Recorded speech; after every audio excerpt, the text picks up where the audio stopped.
We're here. Hi, everyone. Welcome to Stars in the House. I'm Seth. This is James, and this is show number something. 60-something. Kind of what will be pretty soon. I was going to say, Match.com profile.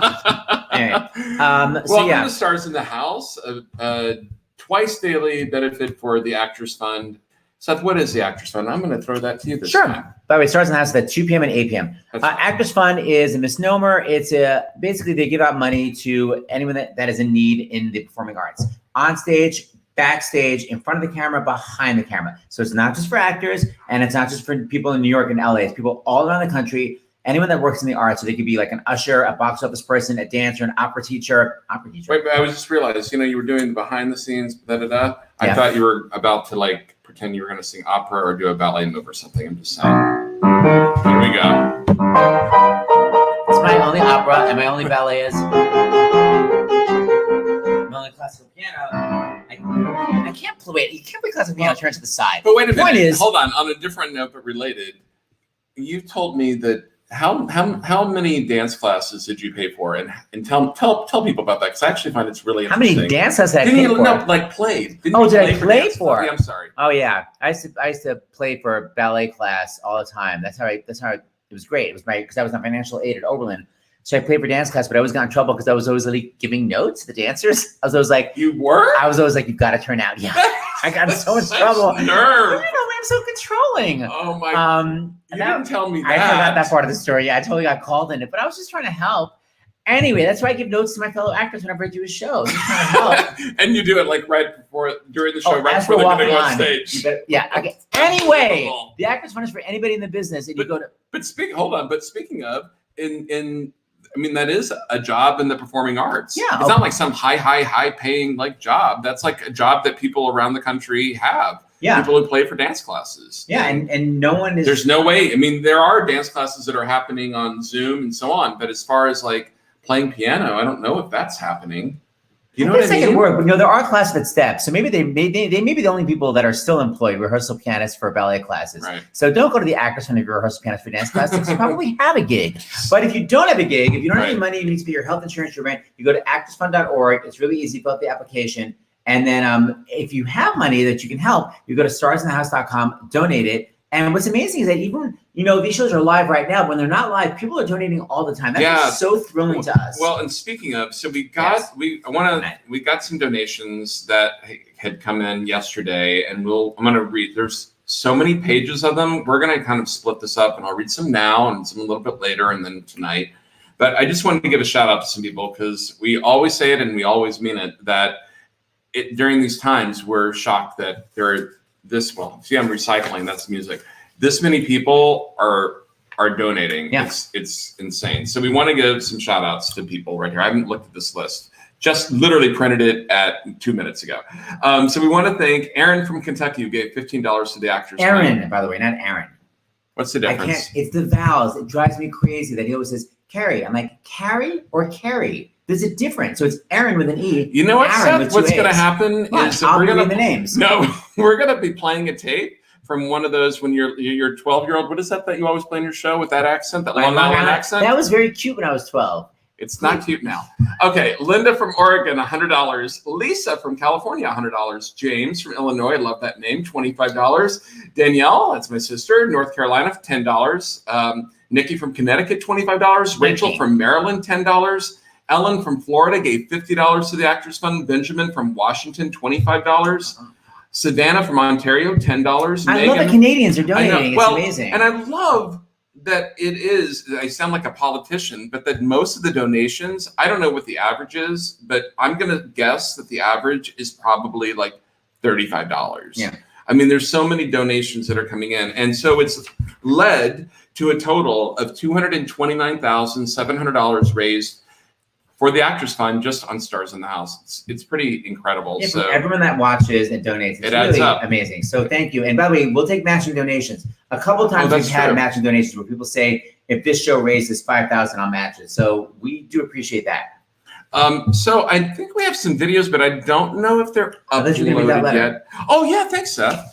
So this is a letter because we left yesterday, to an iconic show and an iconic legend of theater. So we had the original Broadway cast, most of them from Les Mis. And then in the evening we had...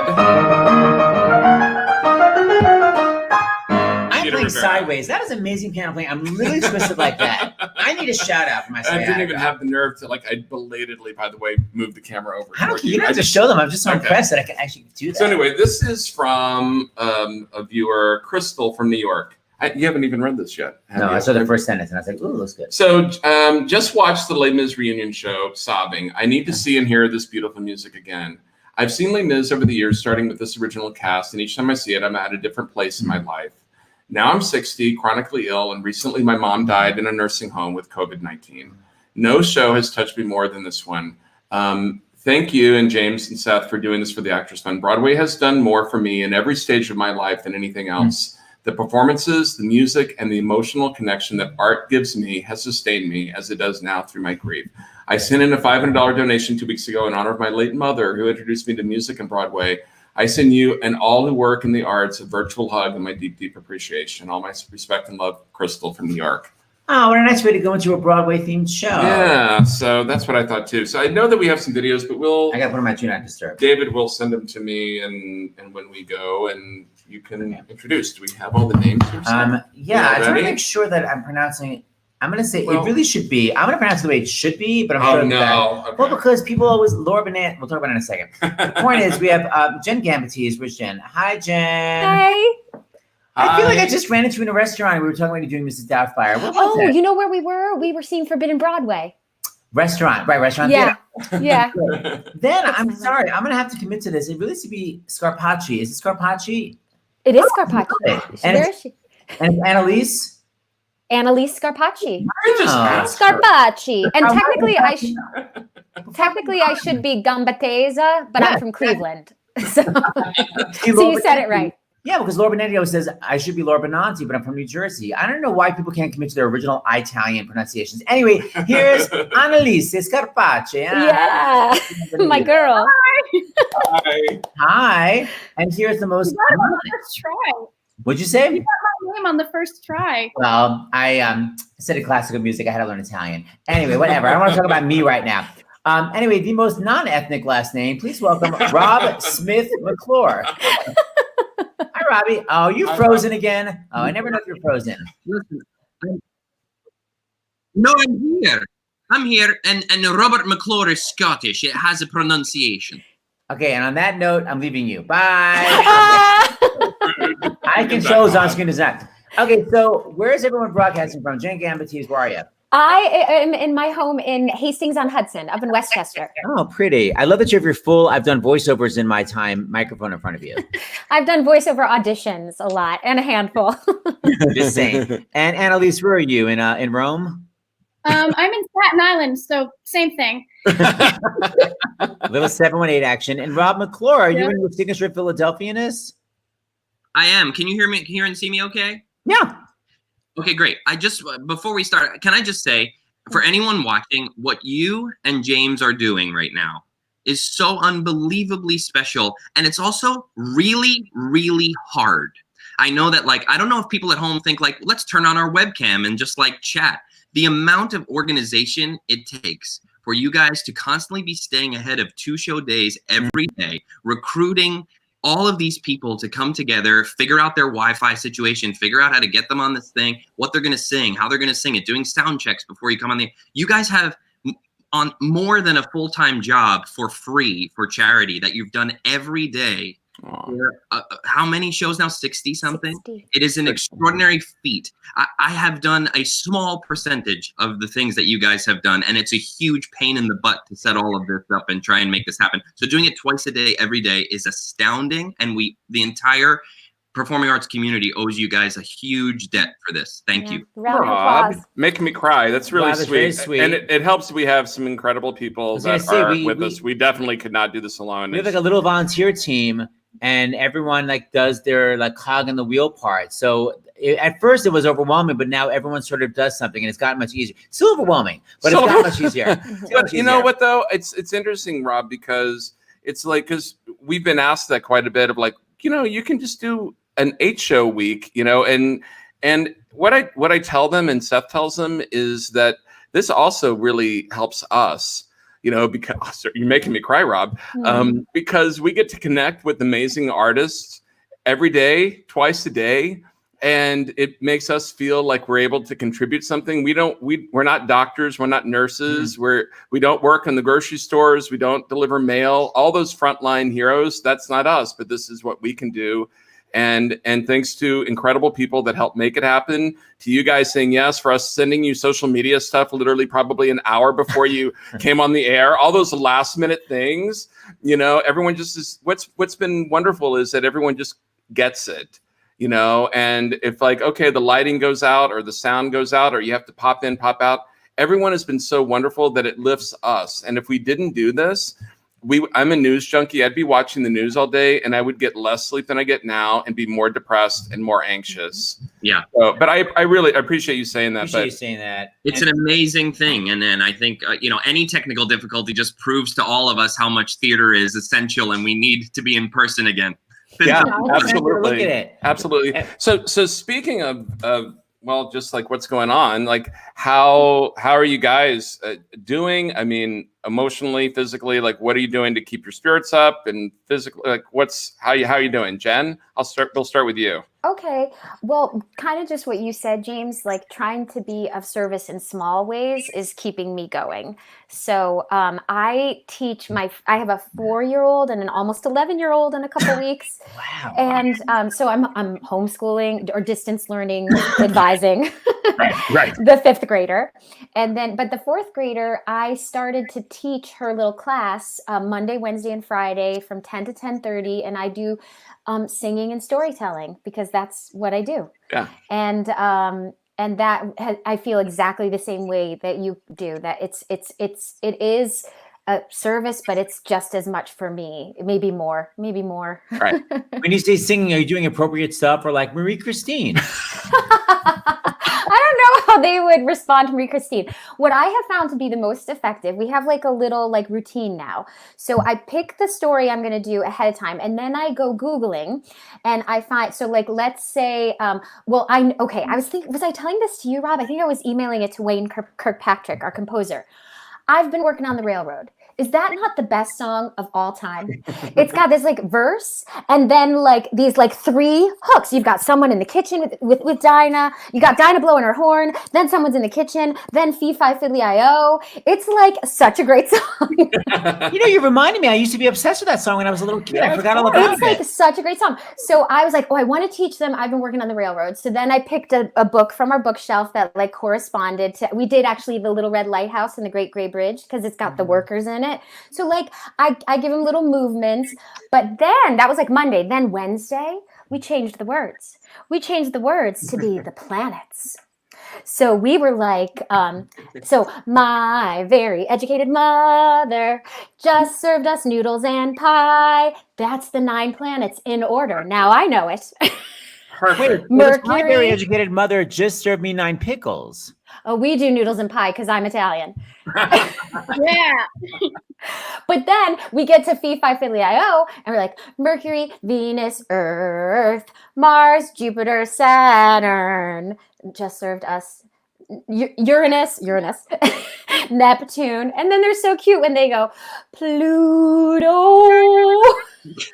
And those are the 9 planets because Pluto is considered a planet again. See, I'm learning still. Jenn, you can try and teach them Uranus. That's not going to last. Rob, you're correct. And Jenn, you got to work on your scansion. You can't put a 7-syllable word in a 1-note, but it's all good. But yeah, I know. Thank you. Thank you. How would you have broken it up? We'll do it offline. Well, okay, Analise, try to top that. How are you staying healthy? I can try to top it. My mom has me in boot camp every morning, doing Billy Blanks. So, who Billy Blanks is. We're having a good time. So, yeah, we're doing that every morning. And then I play guitar and read and talk to my friends and family. I'm lucky that my cousins live next door, so we're able to talk through the fence. Oh, that's so How old are you? Are you 19 or 20? How old are you? I'm 20. Because, we have a 19-year-old and we kind of feel like that whole generation is having a little bit of a breakdown about the social distancing. How are your friends dealing? Yeah. It's mixed. I mean, we're very lucky that we have FaceTime. So I've been calling my friends a lot. A lot of people because I would have been a junior at Pace University this year. So I have people who are in school and everybody's taking it very differently. Yeah. And my best friend is a nursing student at Adelphi and they're getting creamed with work. So it's a lot, especially with school, everybody is giving more work because they're home.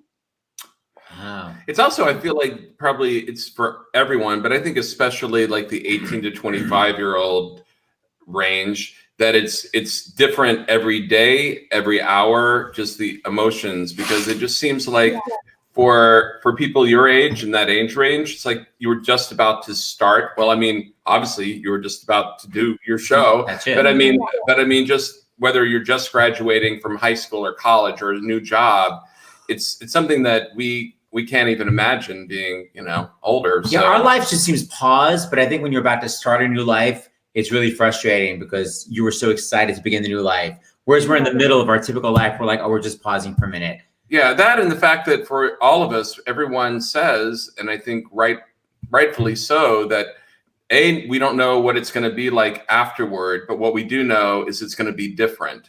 And at least us growing up, we had an idea of what the world would be, and of course it changed, but we still had an idea.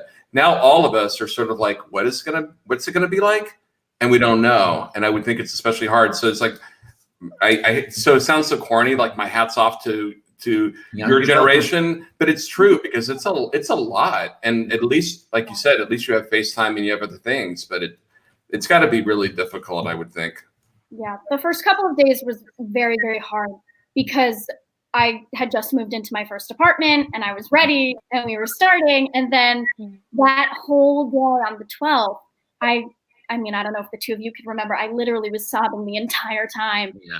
And my anxiety was through the roof. And then my mom came and she said, okay, we're going to take you home. And I left. And I was with Maria, who is in our ensemble, and she's 18. Oh. And she's from Ohio, and she had to go home, and the thought of not seeing her every day and not being in my apartment every day with her was a lot for me to take in one day. So it was a lot. But now I'm doing much better. Yeah. Wow, I didn't think about that, being in your first new apartment, having moved back with your parents. Oy vey. Sorry about that. Rob McClure, how you got a baby to focus on constantly, right? Yeah. She's amazing. I know that for what it's worth in this craziness, I know I'll look back on this time and be grateful to have spent so much time with the kiddo in like such a developmental time in her life. It sucks at what cost, but it's I know it's a weird thing right now. We're constantly trying to balance the idea of like, make the most of this time. We suddenly have time, right? And also recognizing that there's a global pandemic happening. So there are days where I feel like I'm like, you know what? I'm gonna write. I want to write that thing that I want to. I'm gonna make the most. And then the next day you're like, I think I need to just be still. I think I need to be still and recognize that I'm in my house because there's something horrible happening outside of it, and be grateful for my health and dance for Nick Cordero every day at 6 o'clock. Yes. For anybody who doesn't know Nick Cordero. Yeah, about that. Yeah, Nick Cordero, who is a big old Broadway star and a friend to a lot of us, is really struggling now. COVID-19 has really wiped him, and he just actually had to have his right leg amputated because he was having trouble with blood flow, and he's been out for quite a while now. And his wife, Amanda Klutz, who is on, you can follow on Instagram, she is doing like daily dance parties to his music to try and wake him up. So follow his wife, Amanda, on Instagram, and you can help support what's going on with Nick because we're trying to wake him up and because he's really struggling. I just want to make sure I'm spelling this right. Because he's writing it out I follow her, but of course I never really thought about how she spells your name. Amanda Kloots. Amanda. We'll correct it right now. Kloots. Yeah, she's got such an amazing spirit, man. Like, I mean, And 3 friends of hers started a GoFundMe for them because when he wakes up, I'm believing he will, his life is going to be drastically different and they're going to need some help. So 3 of the friends created a GoFundMe. I'm sure you could find it online. Yes, posted. If you go to my Facebook, it's like posted everywhere. Everyone's been posting it. They have a 10-month-old kiddo named Elvis, and they need him. So send as much prayers, love, dance party as you can their way. They need help. I love that you're doing that. All right, so we have these videos that we didn't get a chance to sound check them, so we're going to assume that they work. This looks like this is the montage. I think it's like the montage. Let's take a look.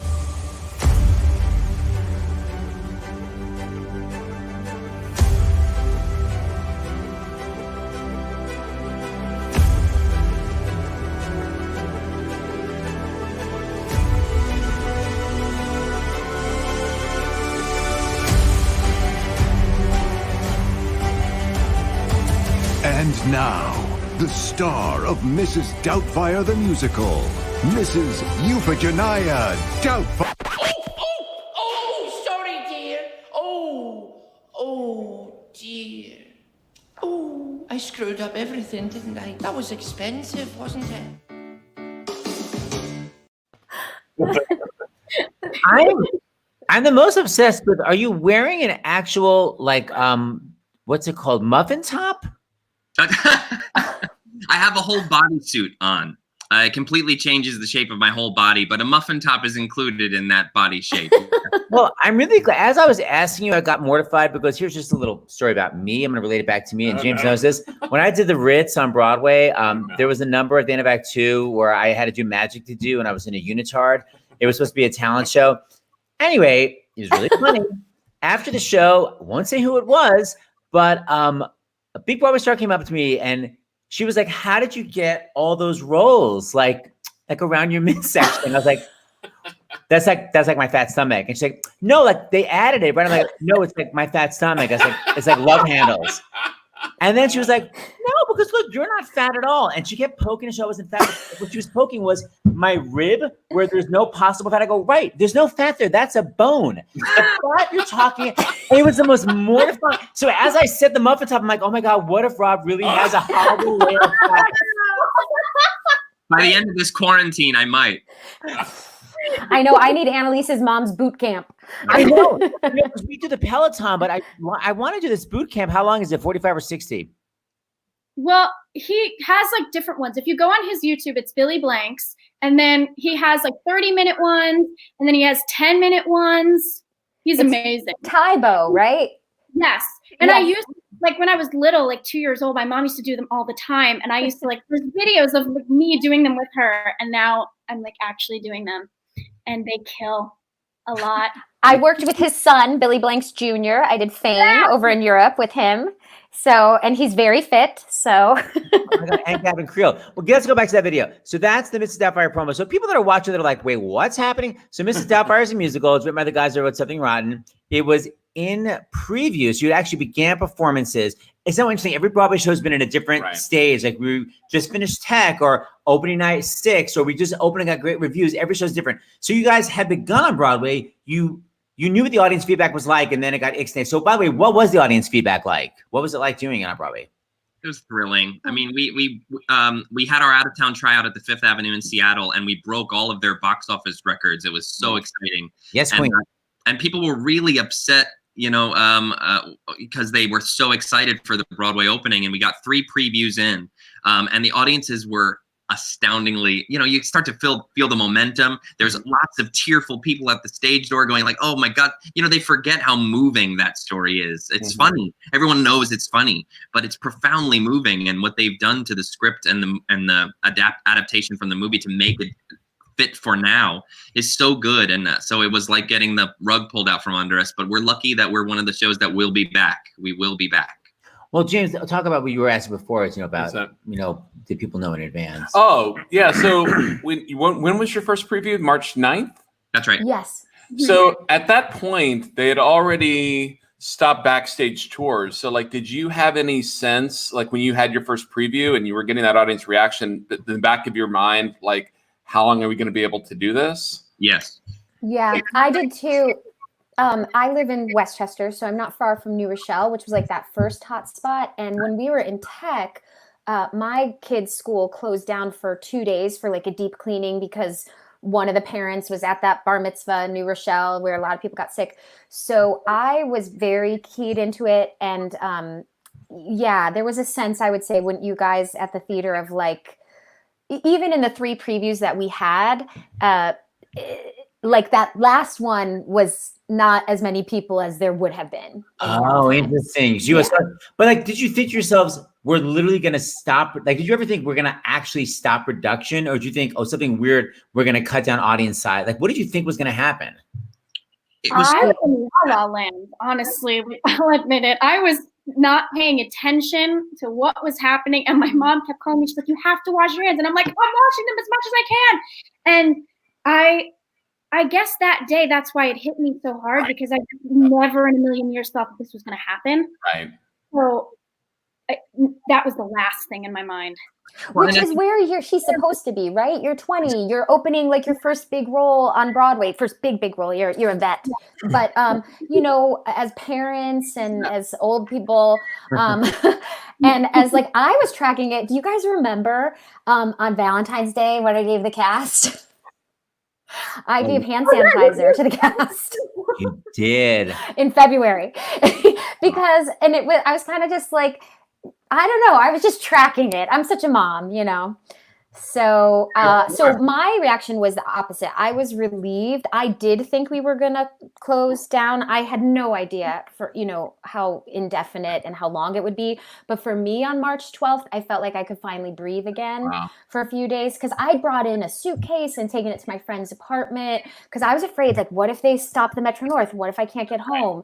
You know, so when I walked in my house on that Thursday night, I was like, finally, like, okay, you know. Yeah. That was like James. He was like, what do you say? I was just going to say, it's also weird because as theater people, we're wired for the show must go on, right? We are wired for, people need this. People need the escape. People need the collective human experience. We're going to get through this. We're going to get through. I mean, you're talking about an industry that bounced back in 48 hours from 9/11. I mean, we are wired to get back to what we do and provide that relief and comfort and joy for audiences. So it was weird to have something come up against the theater community that we needed to step back for. It's so unprecedented. And Analise, I can't stop thinking, you got that new apartment. Do you still have to pay the rent? Yes, I do. Oh, honey. That's what we're going through. We're upstate right now. Yeah, you better botmont, Rob. You better botmont. Yeah, I do. It's all alone. I feel bad. I miss my couch. But I don't feel that bad for you. But I hear you about the couch. I mean, yeah, we have an apartment in New York now, and we tried to be like, can we get a rent reduction? And she was like, yeah, no. I mean, I think they're letting me. You're the first person since this started to say they miss their couch. I know, it's very specific. And it doesn't really bring up a lot of emotions in me, but I hear you. No, I understand. Well, look at this person who just commented. It's very sweet. I was at the last preview, and yes, not as crowded as I thought it would be. Wonderful and beautiful performance. Oh, that's sweet. Rob is a man crush Monday. Well, there you go. Rob is everybody's Broadway crush. Everybody's. Lies. Why only on Mondays are you allowed to have same sex? All right. We'll alliteration. Women have it on Wednesday. Get back to me. I think we have we have another clip. Is this a clip of rehearsal stuff? I think we have a shot of him getting. Does that sound right? I think it's the thing I put together on the first day. On the first day, I wore the full prosthetics, and we showed it. We showed it to the cast. We didn't tell them, and we just like invited people into the other rehearsal studio. And this is their reaction to seeing the old. And to clarify, you have an added muffin top. Make sure. Okay, here we go.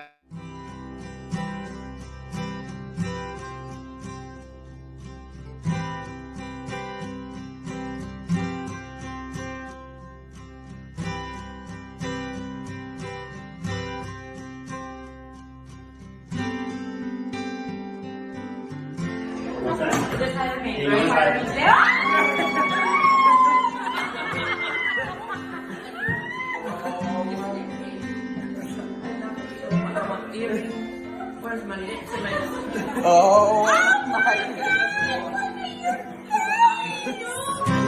my god!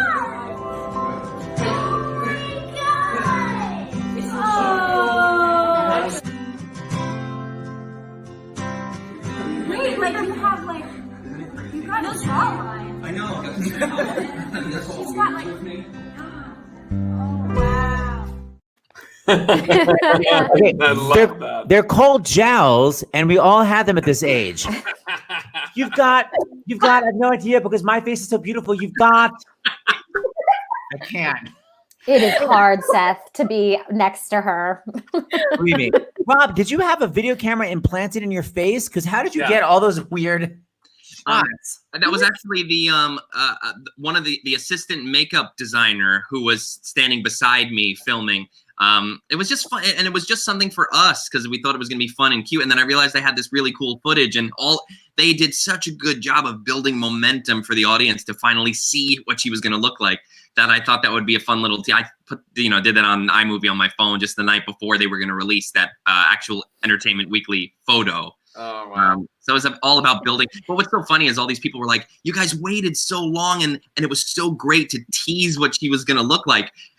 It was also simultaneously us figuring it out. Exactly. Like we didn't want to release it until it was perfect. So all of the press of not showing my face was to A, build momentum, and B, because we hadn't quite mastered it yet. So we had to wait until it was perfect. Is it hard to sing and talk in it? A little bit. It's really, they've done an amazing job though. When I went into the place to get the process you just saw, I walked in and they were like, oh, hang on, we just have to clear off this table. And they were building the penguin prosthetics for Colin Farrell in the new Batman movie. And I was like, oh, I'm in the right place. So they did it. And as I sat down in the chair, behind me on the wall was the life cast of Robin Williams that they had done, because that company did his Teddy Roosevelt prosthetics for the Night at the Museum movies. But I thought it was just such a lovely sign that he was above me. It was. But is it the kind of thing where like we're gonna put a straw in your nose to breathe? Like I don't think I'd be able to do it. I think I'd have a panic attack. I didn't, but I understand how people could. Absolutely. There's a moment where it's hardening and you've been in there for 35 minutes. Wow. And and for me it was like eyes open, in a smile. I can't even do I can't even do a facial where they put the facial on and it makes it a little tight. It freaks me out. So I won't be replacing you. I was about to say that. No one asked you to. All right. So Anna, I know you guys have all prepared to see. Yeah, I just kept thinking it's gonna be worth it. Well, no one's interested in me. Analise, what are you gonna haul out for us? I have a little bit of what the hell. I have a special guest. The beanie! That's her angsty teen beanie. I can't sing the song without wearing a beanie. I have to do it. And because I usually sing the song with my siblings, Jake, Ryan, Flynn, and Avery Sell, and I know you're both watching. I love you both. But yeah, so we have some help, and I have my beanie. So here's what the hell.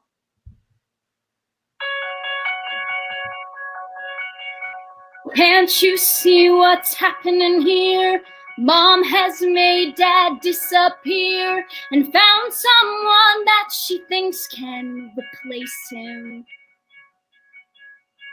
And like it or not, we're gonna share the house with a creepy old lady in a hideous blouse who's gonna move in and slowly she'll erase him.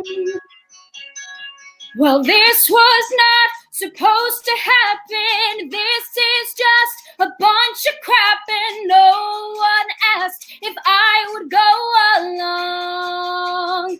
All at once, the adults are spoken. Now I'm a kid in a home that's broken, 'cause they can't fix all that they did wrong. So this is my life. Isn't this just great? Isn't this just swell? What the hell? Yeah? Well, the grown-ups aren't supposed to act like children. So the way I see it, all bets are off. Maybe it's me, maybe I'm to blame. If I hadn't had a party, if my grades weren't lame, if it weren't for me, would they still be together?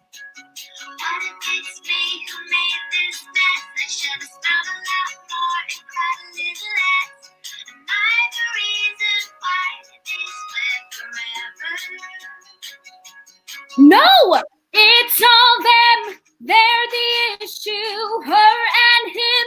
And don't it piss you off? I think that we should all rebel. If this is our life, doesn't it make you want to scream and yell? What the hell? Yeah! Oh, what the hell? Right? Oh, what the hell? What the hell? What the hell? What the hell? What the hell?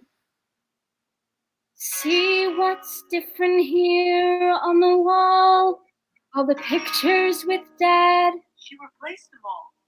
It's just us and her, not 5 but 4. Does it mean we're not a family anymore?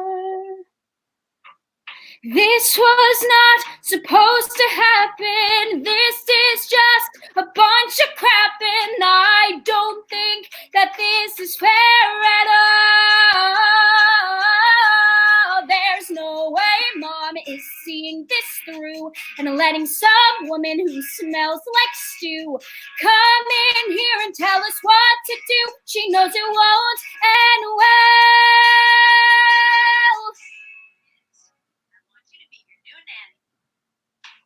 What the hell?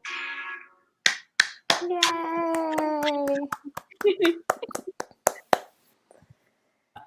Well, I agree with this. Rob looks so proud. Mhm. Second of all, I love the hideous blouse reference, but you're wearing prosthetics. How do you also add the stench of stew? That's my question. It's from Daniel trying to make them dinner and it not going well. Okay. Just don't know why it has to get on your body. We'll talk about that privately. Yeah. I love that the kids sang with you.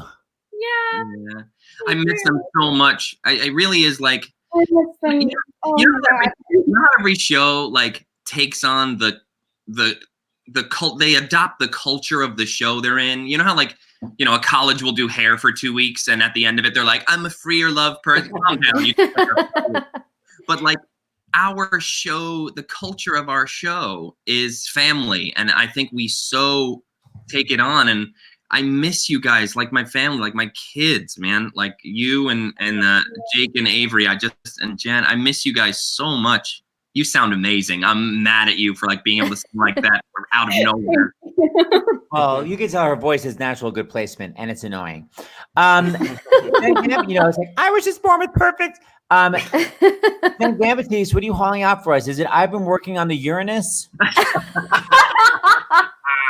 It's not, but I'm glad you did the newer spelling, which I went down a rabbit hole. It was like in the 80s because we know why they went that way. Yeah. All right. So my song is called Let Go.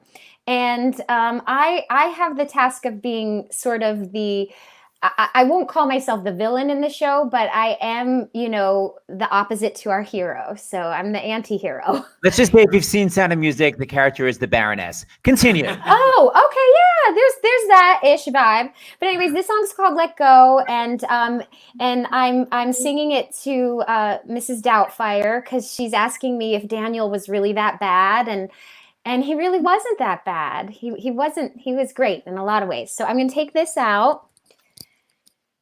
And here we go. It starts soon.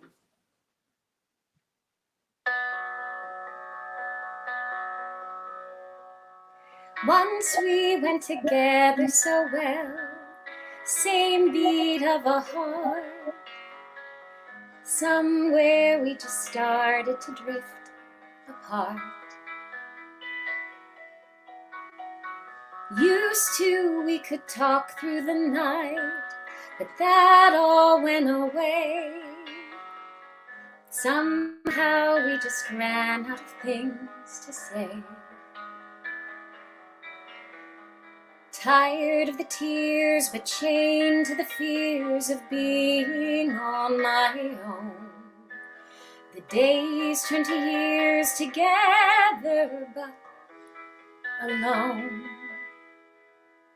Sometimes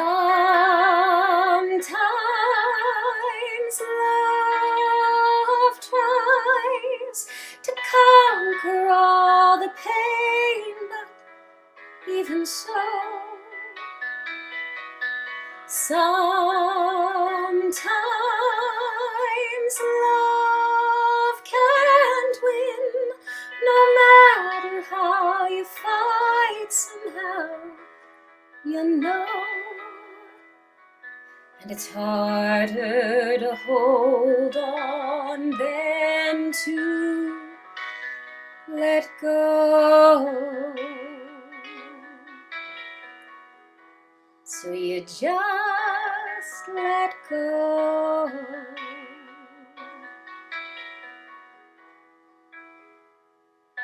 Felt like I was starting to break, no room left to bend. I knew that I no longer could pretend. Could I really just walk away, or should I persevere? I knew if I did, I would disappear. But still I stayed for the vow we made, and I tried to soldier on. I did what I did for the sake of the kids, hoping love would prevail and that I wouldn't fail. But sometimes love tries to conquer all the pain, but even so, sometimes love can't win, no matter how you fight, somehow you know.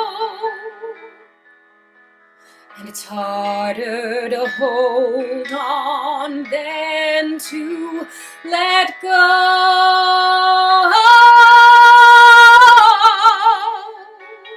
So you just let go.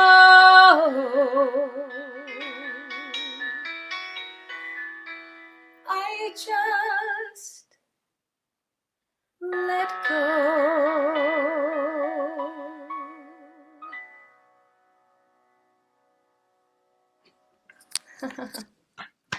Thanks, friends. I love you. I miss you. I love you too. So, Rob, you're on stage during that number normally? I'm looking into her eyes for most of it as Mrs. Doubtfire, which is like best seat in the house. It's so nice you guys have this little way to reconnect again. Yes, and before you have me sing, I have to feed this cat or else he's gonna meow through the entire Baby. Oh, sweetie pie. Okay, so then, I can do I can start my test. Yeah.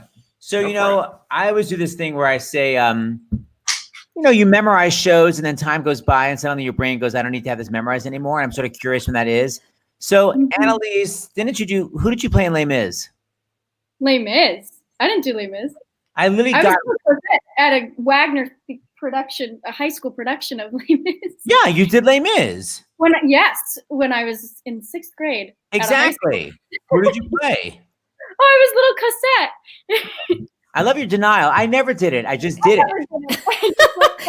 It was not professional, right? Exactly. It wasn't Broadway, so yeah. She wasn't paid. She wasn't paid. Exactly. Ooh.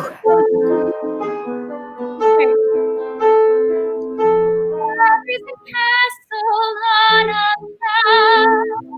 I'd like to go there in my sleep. Aren't any floors for me to sweep? Not in my castle on a cloud. There is a room that's full of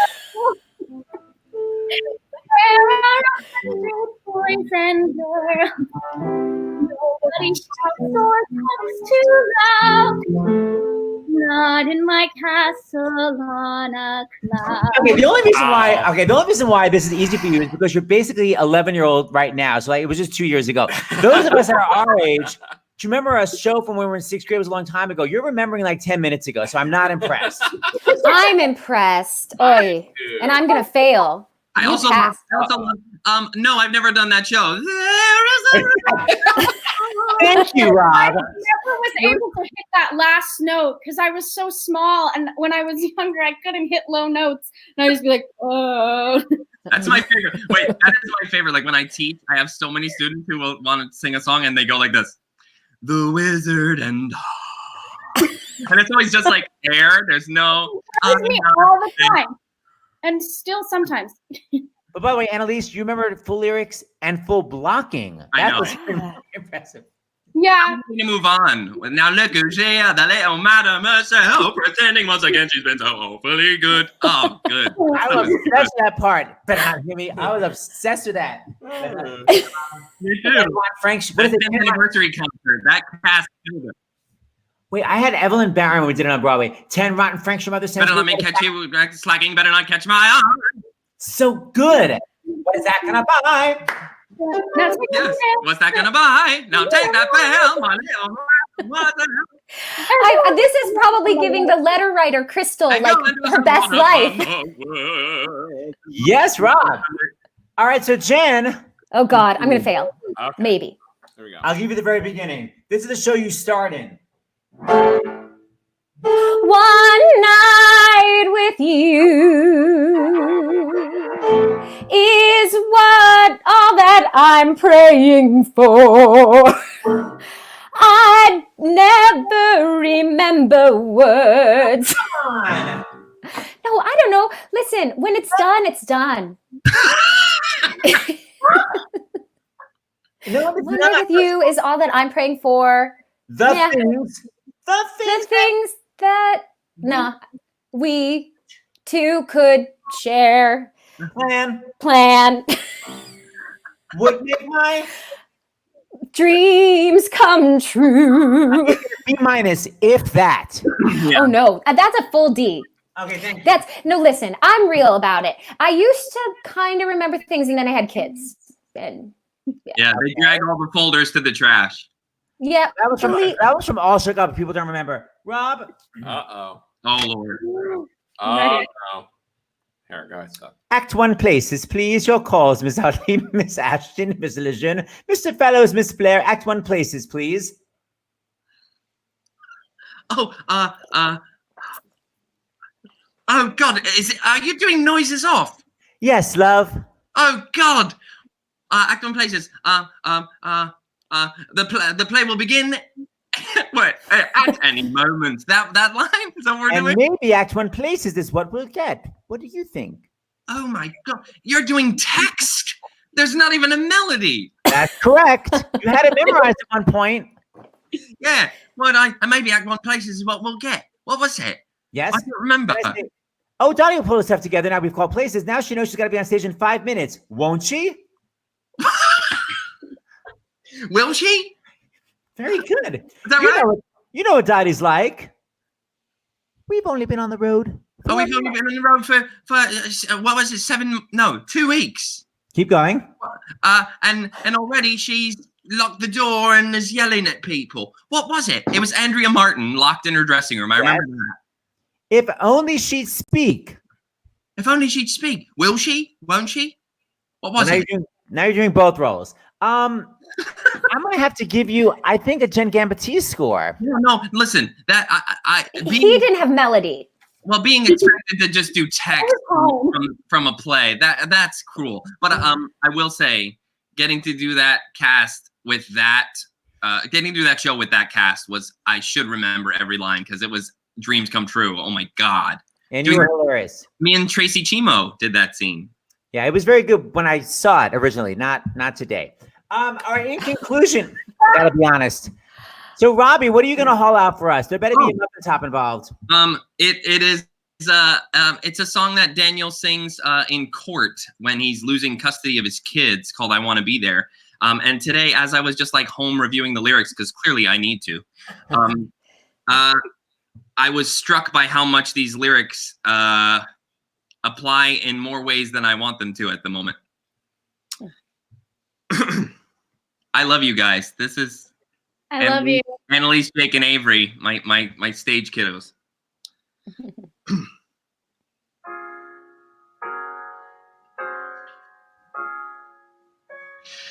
Lydia's young still, but she's old enough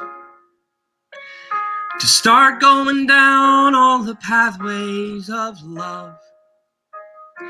Some will be easy, but some will be tough.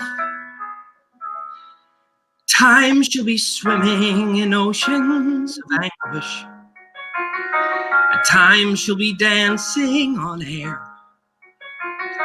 Through all of her highs and her lows, I want to be there. Natalie's something, a beautiful child. A head full of wonder, a heart full of wild. And man, she can light up a room with her smile. How could I go through a day and not see that? In what world would that ever be fair? All I know is any world she inhabits, I want to be there. So tell me, what should I do here? Tell me, what should I not? 'Cause I'll do whatever it takes to hold on. They're all that I am. They're all that I've got. Chris is a pistol. Barrels of fun. The bond that we're forming has only begun. He needs his father, and I need my son. Don't take away all my reasons for living. It's more than I think I could bear. So look beyond any misgiving. You'll see there's a father who cares, trying to make it all last. They grow up so fast. And I need to, I've got to, I wanna be there. Please, let me be there. I miss you guys. Love you. Well, here's the nice, I just got a text. What a pleasure to watch my poppets from Jerry Zaks. Oh, Now I'll really cry. no. I miss that guy so much. I really do. We're doing all the songs with like the gigantic bleeding hearts, but I promise you the show is so funny. They're just, those numbers are hard to do here. You know what is I think they represent what makes that story sing. And that's I think for any good adaptation, people are like, why adapt Mrs. Doubtfire? That's why, because underneath that farce is a family drama, and it really does, it sings beautifully. And I think those are examples of like what the writers have tapped into that really warrants song from that story. Yeah, without heart, it just becomes like a Saturday Night Live sketch. You have to have heart. That's it. It's got a reason to sing. So I'm going to be one of those people that's like, so when are you guys coming back? Anyway, I can't say people ask me like, there's no way to know. Just don't worry about it. It'll happen one day and bug off. It'll be fine. Although I agree with this comment. Where is it? I need a cast recording ASAP. Oh. Maybe if the technician is like in the booth and we record one at a time on the other side of the glass, we can go in and record it. That would be interesting. But I would be like, I'm so excited to come back because I feel like theater is going to be more important than ever. And when I think about the energy when Broadway curtains rise again, it is going to be the most exciting. I just to have that to look forward to gets me through every single day because I know it's going to happen. It is going to happen. That we will be back. And when we will, people will be more reminded than ever as to why they need it and why it's important. And I'm thrilled that it's this show because it's a hug. It's a gigantic hug, a really funny hug. Well, guys, if you want theater to last, it would be nice if everyone watching donated a little something to Stars in the House, because it's helping all the arts. And Rob, you have a question. How do you make your voice sound like a woman? You know what's so funny is I didn't. My grandmother on my dad's side. My dad is McClure is a Scottish name. My grandmother on my dad's side had a brogue. She was Scottish and actually had a little brogue. So I started with the actual like Scottish accent and less about like, I'm gonna have a falsetto like a lady. I think that's less interesting. And if she's an elderly woman, it wouldn't be pitched quite so high. Right. So for me, it was more about less talking like, silly, and more like the warmth of the brogue. It's just a little. It's just a wee bit of that warmth. I think warmth is more important than gender. So I think the warmth and the ethnicity and the warmth, I think, are really the main ingredients to it. And we all hear Robin Williams in our head, right? Don't we? Like, I feel like it's important to let the audience know that I'm as big a fan of that sound as they are, and that I'm going to take care of it. I should do like a show with Broadway actors that have based things on their grandmothers, because Audra said she couldn't figure out how to do Lady Day until she realized that her grandmother was always like, Audra, you better come in here for lunch. And when she was like, oh, my God, my grandmother's voice. It's interesting. I should do like a four square. Yeah, it's like was it somewhere in our DNA, and we just have to unlock it. Yeah, I should also do a dedicated to Muffin Top show with you, me, and a couple others. Oh, when you were telling that story, Seth, it made me think of Reefer Madness. We all had to wear flesh-colored unitards. I remember that moment. Flesh-colored. For everybody on that stage, I was like, that's really revealing. And I was like not that far from Annalise's age, and it was still not a fun moment. And then there were like cannabis leaves. And then when I turned around, it was very like flesh-colored unitards. The show is no longer running. Okay, what else? Oh. Jenn and Rob, thank you so much for joining us today. Yes. This has been a delightful afternoon, and touching and funny and warm, and I'm so happy all of you came. Yeah, it's so great. So Mrs. Doubtfire is coming back. We can't get it. We can't, you can look online. You can find like fun. There's an Instagram for Mrs. Doubtfire, right? You can look. Yeah. Doubtfire Broadway. And tonight we have the TV cast of Difficult People. So a lot of hilarious people. Yeah. And then tomorrow afternoon, speaking of reunions, we have the cast of Urinetown coming in. With Oh. Nancy Opal and all those clowns. Wait a minute, in the same theater. Yes. Yeah, before it was renovated. Right. Nancy Opal. This is an infuriating story that you can ask her about. We did Honeymoon in Vegas together, and she sings an unbelievable song called Never Get Married, where she like blows the roof off the place. Yes, just mask for days. And you can ask her about this. Jason Robert Brown, he had the recording studio. We were recording the cast album, and they started at 8:30 in the morning. And Jason Robert Brown was like, well, who is gonna, no one can. Nancy Opal. Nancy Opal rolled out of bed at 8:37, walked down the and what you hear on the album is at like 8:50 in the morning. I'm so mad at Nancy Opal. That is so funny. She is a beast. She is a beast. And I used to go to it was then the Henry Miller Theater when she was doing Urinetown, because I babysat Jillian back in the day. Oh, her wow. beautiful model daughter. I was her babysitter for a period. We're all connected. New York telephone. Anybody grew up in the 80s? All right, so you want to play us out for the closing credits? Yes. What do you think? What are you going to play? I guess I'll do. Pressure's on. Miss you guys. This is for Annalise. I love you, Annalise.